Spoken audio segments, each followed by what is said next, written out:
Lundi 5 octobre 2020, bonsoir, merci à vous tous d'être avec nous dans le programme du soir sur New World Info. Dans le décryptage de l'actualité ce lundi, nous parlons des États-Unis. Donald Trump, malade du Covid-19, pourrait sortir de l'hôpital ce lundi. On va en parler tout de suite avec notre éditorialiste Mamadou Diouf. Bonsoir Mamadou Diouf. Bonsoir Samuel.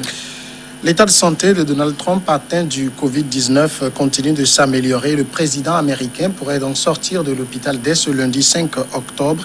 Il n'a plus de fièvre depuis vendredi et ses signes vitaux sont stables. C'est ce que ces médecins ont précisé lors d'une conférence de presse. Donald Trump, 74 ans, est désormais sous désaméthasone, un médicament de la famille des corticoïdes utilisé dans le traitement des cas sévères de nouveaux coronavirus. Selon les médecins, on lui a également administré du remdesivir, un antiviral qui a amélioré l'état de certains patients atteints du Covid, ainsi qu'un traitement expérimental d'anticorps de synthèse développé par la société Regeneron.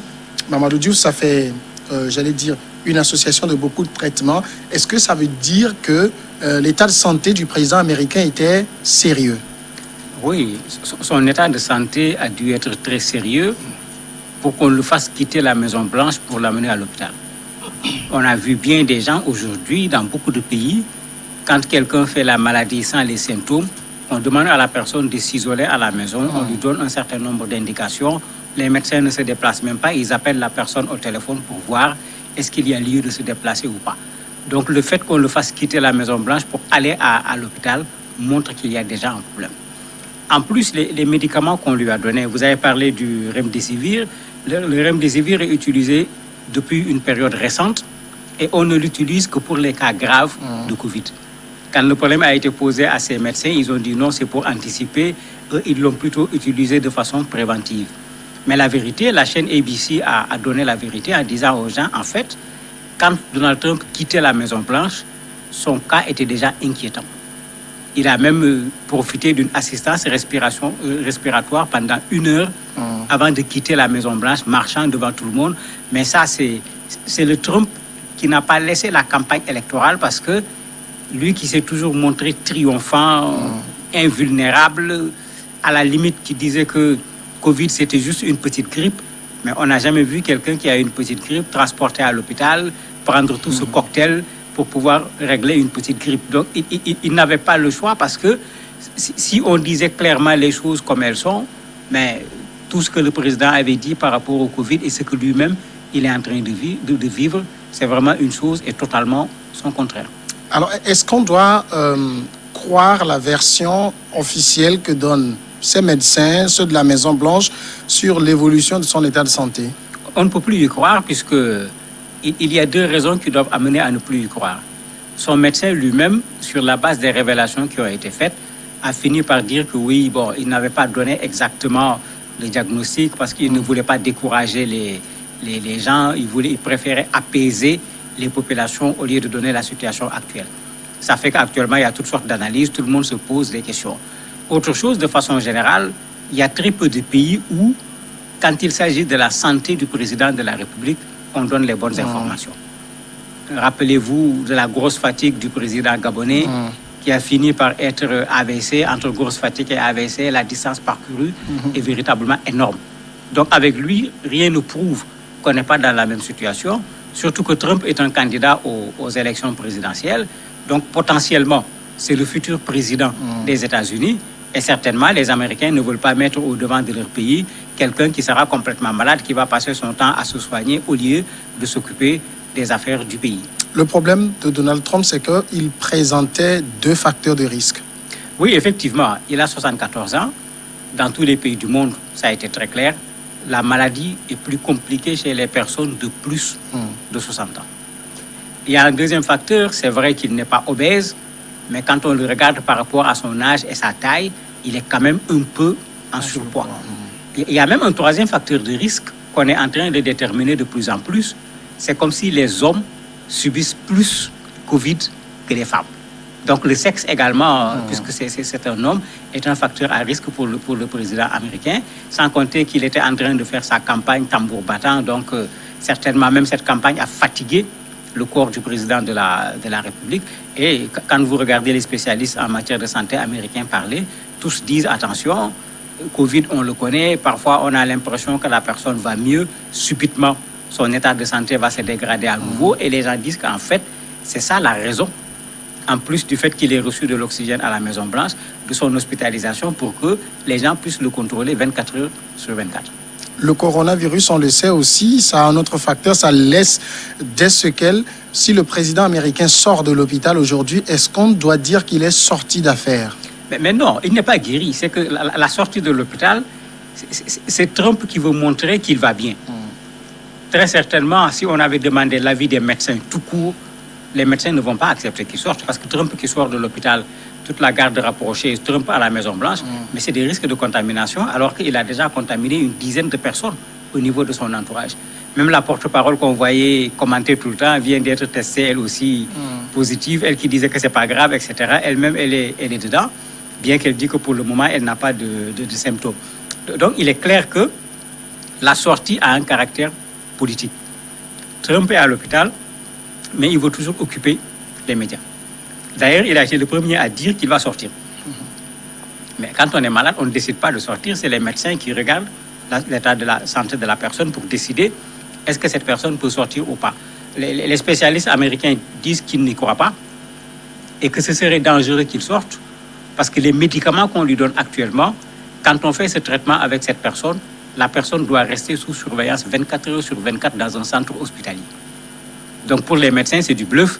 C'est une façon d'occuper les médias, mais il n'est pas logique d'un point de vue santé qu'on laisse le président américain sortir.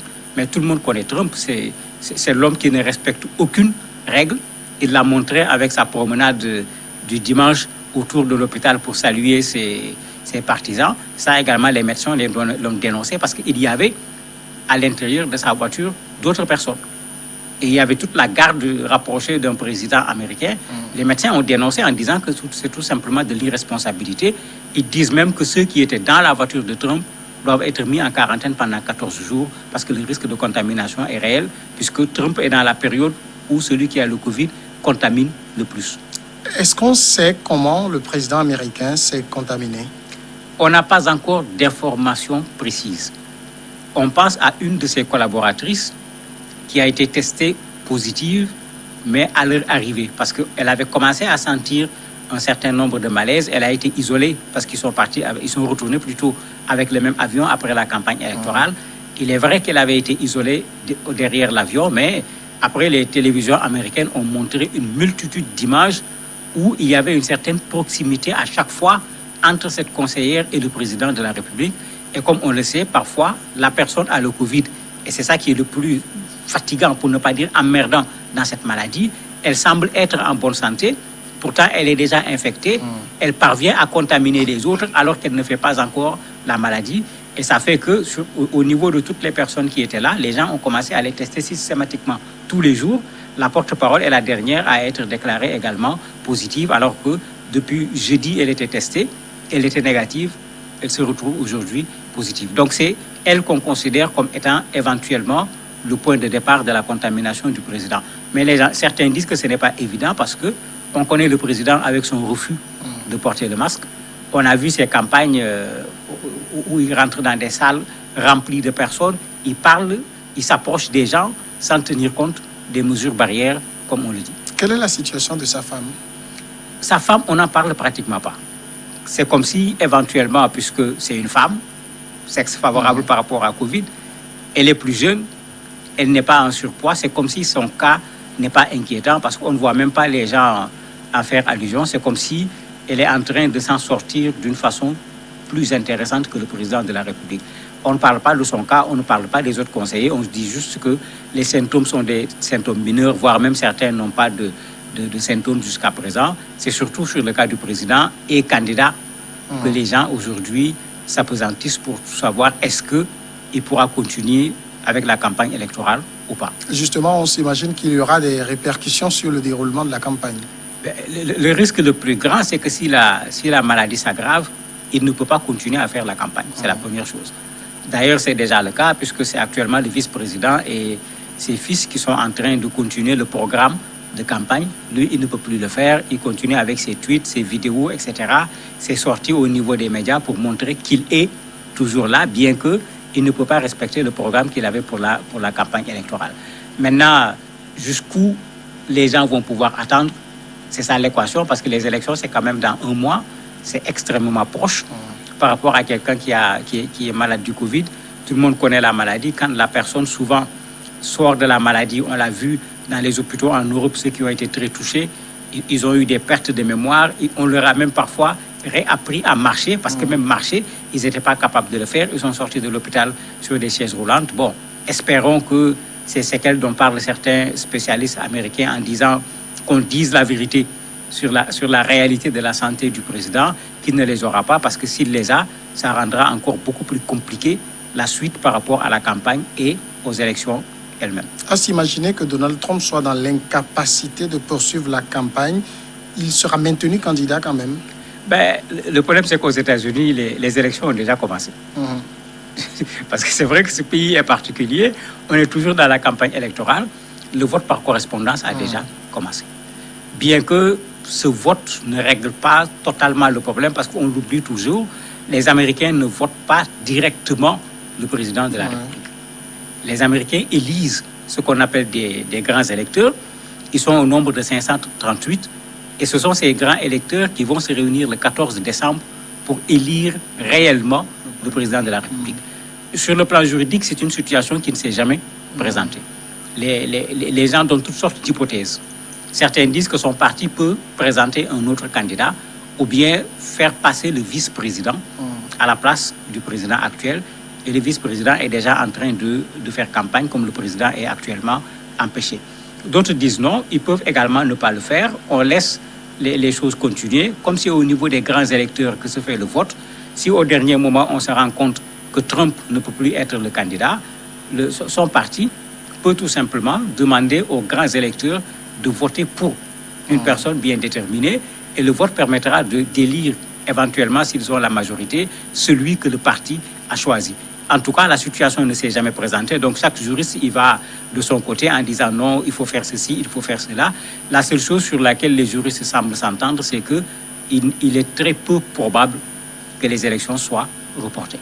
Ça, pratiquement, tous les juristes semblent dire la même chose. Et après cette situation, vous pensez que Donald Trump aura toujours le même regard sur le Covid-19? Ah non, il a déjà dit qu'il est allé à l'école de la vie avec le Covid. Quand il est sorti dans sa voiture, on l'a bien vu portant un masque. Et espérons qu'il sera conséquent. C'est-à-dire, il dira aux gens comment il a été assommé par sa petite grippe dont il parlait. Il dira aux gens que ce virus n'est pas chinois. Il est également américain, parce que lui, il n'est pas chinois et il en a fait l'expérience. Mais surtout, il va regarder la réalité en face, parce que ce que Trump ne dit jamais, les États-Unis restent encore le pays où Covid tue le plus. 210 000 morts. Il y a à peu près 700 à 1000 morts par jour. Il y a à peu près 40 000 cas par jour. Mais avec cette négligence, à la limite, cette irresponsabilité, le président fait comme s'il n'y avait aucun problème aux États-Unis en ce qui concerne le Covid. On l'a même vu pendant la campagne se moquer de son adversaire, parce que lui, il porte trop, comme il dit, le masque tout le temps. On le voit avec le masque. Il dit que même si tu es à 60 mètres, il porte le masque. Mais il a eu raison sur lui. Parce qu'en portant le masque, il s'est au moins protégé, et il a protégé également son entourage. Lui, il a fait le contraire, et on voit le résultat que ça a donné. Donc on espère que quand il sortira de cela, il va être pragmatique en disant au moins aux Américains, la maladie est là, ça dépasse une grippe, et respecter les mesures barrières, c'est le minimum qu'il doit faire s'il veut être conséquent. Dernière question, Mamadou Diouf, on a vu aussi le cas de Boris Johnson, le Premier ministre britannique, qui avait fait la maladie. Là-bas, on communiquait pratiquement au jour le jour sur son état. Il était sous assistance respiratoire jusqu'à ce qu'il soit sorti d'affaires. Mais au niveau des États-Unis, la communication semble être faite dans un autre sens. Pourquoi cette différence? En fait, Boris n'avait pas un adversaire. Boris n'était pas en campagne électorale. Et Boris avait été un peu dans la posture de Trump également par rapport à la maladie. Mais c'est comme si lui, immédiatement après la maladie, il a complètement changé de posture par rapport à la maladie. Et en commençant par sa propre personne, en voulant qu'on communique pour que les gens se rendent compte qu'attendez, La maladie est là, c'est une réalité. Et quand il est sorti, même c'est ce qu'il a dit aux gens, il a commencé par remercier le personnel de santé en disant que lui, il était presque parti. Hein, c'était pas évident qu'il revienne. Donc, dans cette communication, ce n'était plus ce qu'on nous disait avant qu'il ne soit atteint par Covid. Ben, c'est pourquoi j'ai dit, on espère que Trump va faire la même chose. Mais la différence, il n'y avait pas de campagne électorale, il n'y avait pas un enjeu sur sa santé par rapport à son poste de Premier ministre, alors que pour le président actuel, on peut le remplacer de façon temporaire à cause de son état de santé. On peut considérer que celui-là ne peut plus être un candidat parce que ne remplissant plus les conditions d'un point de vue sanitaire pour diriger les États-Unis. Donc les enjeux sont beaucoup plus énormes par rapport à Trump que par rapport au Premier ministre britannique. Amadou Diouf, merci d'avoir répondu à nos questions. C'est moi qui vous remercie. Tout de suite la pause et l'invité après.